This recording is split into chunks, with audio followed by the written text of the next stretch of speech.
Hello everyone, good evening. आपका स्वागत है एक और नई वीडियो में। आज हम बात करेंगे निफ्टी बैंक निफ्टी में कल कैसे ट्रेड कर सकते हैं, क्या इंपॉर्टेंट लेवल्स रहेंगे। ठीक है, पहले हम चलते हैं निफ्टी के चार्ट को।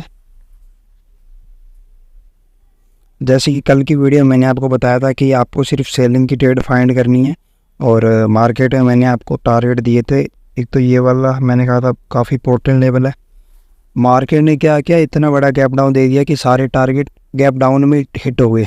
मतलब आपको एंट्री लेने का टाइम ही नहीं दिया। अगर कोई BTST ले गया तो अच्छी बात है, वरना इंटरडे में मार्केट ने टाइम नहीं दिया। और तो अभी उसके बारे में कुछ बात करके फ़ायदा है नहीं। एंड आज की कुछ ट्रेड्स मैं आपको बता देता हूँ कौन से हमने कहाँ ली थी। एंड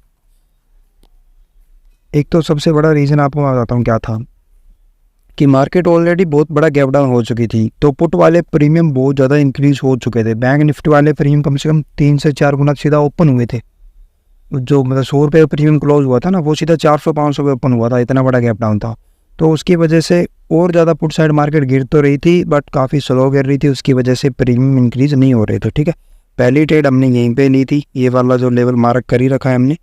मार्केट ओपन हुई, सीधा ऊपर की तरफ गई, फिर नीचे आई। यहाँ से इसने इसको रीटेस्ट किया। ठीक है, यहाँ इसने एक कोशिश की ऊपर जाने की। यहाँ हमें लग रहा था कि मार्केट ऊपर चली जाएगी। ठीक है, क्योंकि मार्केट को ऊपर कैसे जाएगी मार्केट, ऐसे फिर नीचे आएगी फिर ऐसे। ठीक है, तो हमें लग रहा था ये वाला बॉटम यहाँ कहीं ने बन रहा है। ठीक है, इसने ऐसे बनाया, ऊपर जाने की कोशिश की बट जा नहीं पाया। इसने इसको ब्रेक कर दिया। ब्रेक करके जब एक तो ये रेड वाली कैंडल बनी, इस पर मैंने एंट्री नहीं ली। मैंने कहा थोड़ा रिस्की लग रही है मार्केट, ऑलरेडी बहुत बड़ा गैप डाउन हो चुकी है, तो पुट साइड जाने का मेरा इरादा नहीं था। मैंने उसका कॉल साइड ही ट्रेड फाइंड करते, क्योंकि ऊपर साइड एक बड़ा टारगेट दिख रहा था जो कि गैप फिल हो सकता था। ठीक है, बट फिर एक और अच्छी कैंडल बन गई, तो मैंने सोचा यहाँ एंट्री ली जाए, क्योंकि इसने अपने डे लो के नीचे भी क्लोजिंग कर दी थी। तो यहाँ मैंने एक पोजीशन बनाई, पुट की पोजीशन हमने प्रीमियम ग्रुप में भी दी थी। फिर ये मार्केट साइडवेज हो गई। ठीक है, प्रीमियम चल मार्केट हमारी तरफ ही रही है। ठीक है, पुट साइड में, बट फिर भी हमारा प्रीमियम माइनस में जाने लग गया। हमने यहाँ प्रीमियम उठाया था 90 या फिर 92 रुपये का, तो वो प्रीमियम ऑटोमेटिकली लॉस में जाने लग गया जबकि मार्केट नीचे जा रही थी। फिर यहाँ एक मूव आया छोटा सा, उसमें हमारा फर्स्ट टारगेट हिट हुआ। एंड उसके बाद अगर आप देखोगे ये सिर्फ 4 कैंडल बनी थी ग्रीन। ठीक है, जबकि हमारी एंट्री हुई थी यहाँ से, तो भी इसने हमारा स्टॉप लॉस हिट कर दिया। 4 कैंडल में प्रीमियम इतना ज़्यादा गिर गया कि हमारा स्टॉप लॉस हिट हो गया। उसमें पहला टारगेट हिट हुआ बट उसके बाद स्टॉप लॉस हिट हो गया। ठीक है, उसके बाद पता चल गया मुझे कहीं ना कहीं की ट्रेड करके फ़ायदा है नहीं, तो हम फिर साथ बैठे रहे। फिर सेकंड हाफ में हमने एक ट्रेड और ली थी निफ्टी में। जब ये ग्रीन कैंडल बनी ना अच्छी खासी, फिर यहाँ मार्केट थोड़ा सस्टेन करने लगी। तो फिर सस्टेन करने के बाद मार्केट यहाँ से ऊपर की तरफ निकलना चाहिए था। जिस तरह का ये मूव था, इसको यहाँ सस्टेन करके ऐसे ऊपर निकलना था, बट ये फिर नीचे की तरफ आ गई। एंड फिर ये एक इनसाइड कैंडल बनाई, आप देखोगे तो ग्रीन वाली है ना, ये छोटी सी कैंडल अगर आप देखोगे ये ग्रीन वाली, तो इसमें हमने पोजीशन बनाई थी। जैसे इसका लो ब्रेक हो, यहाँ से हमने पोजीशन बनाई एंड यहाँ मैंने एसएल रखा था। इसके अंदर हमारे तीनों टारगेट हिट हुए। निफ्टी वाली पुट थी। एंड फिर हमने एक बैंक निफ्टी में पोजीशन बनाई, उसके अंदर हमारा 30 पॉइंट का स्टॉप लॉस हिट हुआ। ठीक है, तो बैंक निफ्टी में हमें पहली ट्रेड फर्स्ट टारगेट हिट हुआ, दूसरी ट्रेड में हमारे 3 टारगेट हिट हुए एंड तीसरी ट्रेड में हमें 30 पॉइंट का लॉस हुआ बैंक निफ्टी में। ठीक है, हमने किसी लॉस को एक्सेप्ट कर लिया, कोई दिक्कत नहीं है। तो अभी हम बात करते हैं कल के लिए। अब आप एक चीज़ देखो, बड़े टाइम फ्रेम पे चलते हैं।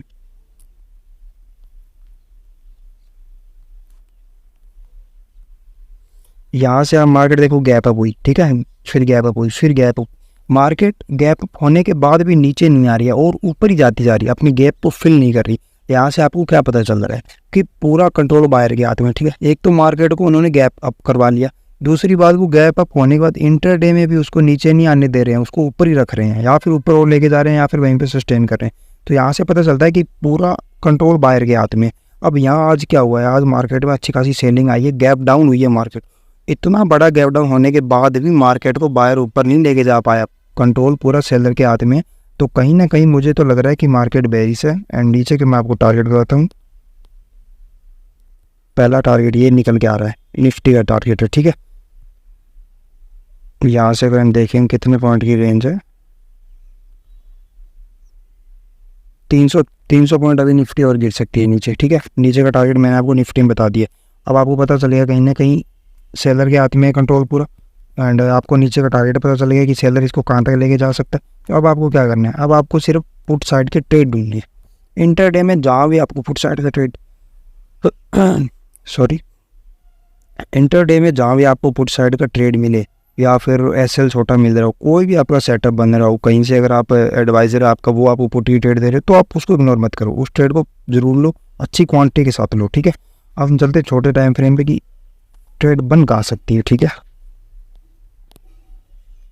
एक तो मार्केट ही अच्छा बॉक्स बना के गई है जाते जाते, उम्मीद करो कल ये इसी के अंदर ओपन हो, यही थोड़ा सस्टेन करे और इसको नीचे की तरफ ब्रेक करें। यहाँ हम एक पुट की पोजीशन बनाएंगे इसके एसएल के साथ, नीचे अच्छा खासा टारगेट अपने पास, ठीक है।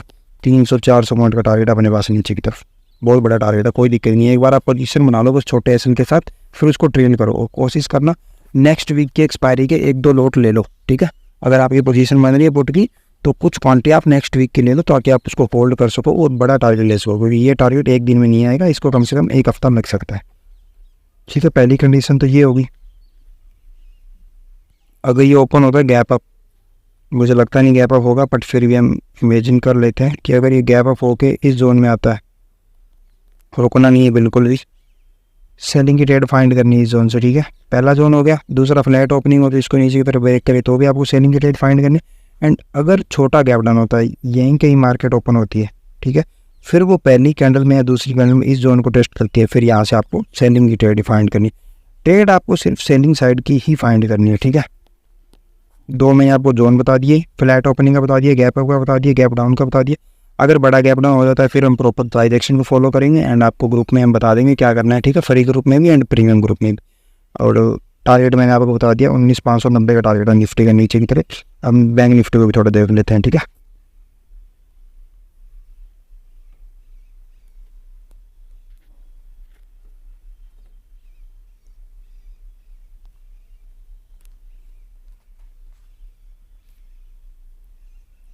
ये है बैंक निफ्टी का चार्ट, ठीक है। बैंक निफ्टी का सेम है, रजिस्टेंस से सेलिंग आई है, यहाँ से रजिस्टेंस से सेलिंग आई है, गैप डाउन हुआ है, सस्टेन भी किया है, सेलर के हाथ में कंट्रोल है, नीचे की तरफ सपोर्ट मिलेगी यहाँ पे 44,730 के आसपास, ठीक है।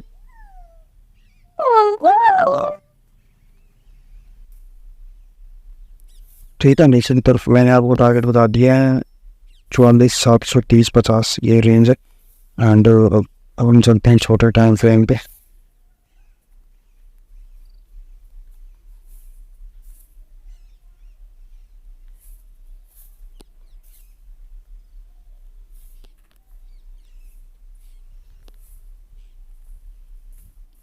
गैप अप खोला तो अपने लिए ये सेलिंग जोन रहेगा, इस जोन में आते हैं सेलिंग की पोजीशन ढूंढनी, ठीक है। कोई भी ग्रीन कैंडल बने, हैमर बने, कुछ भी, तो आपको यहाँ से पुट साइड की पोजीशन लेनी है। एंड अगर ये फ्लैट ओपनिंग होता है तो फिर एक सपोर्ट एरिया है उसको ब्रेक करेगा तो हमें पुट साइड की पोजीशन आएंगे, ठीक है। नीचे की तरफ टारगेट मैंने आपको बताई दिया है,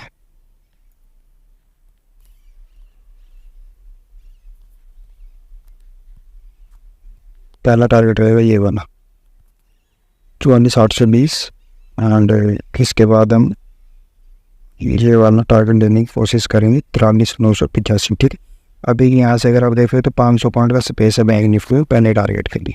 एंड वीडियो अच्छी लगी तो लाइक कर दीजिए, कमेंट भी कर दीजिए। एंड अगर किसी को प्रीमियम ग्रुप ज्वाइन करना है तो मैं नीचे नंबर मेंशन कर रहा हूँ तो वो वहाँ पे कांटेक्ट कर सकते हो, ठीक है। Thank you.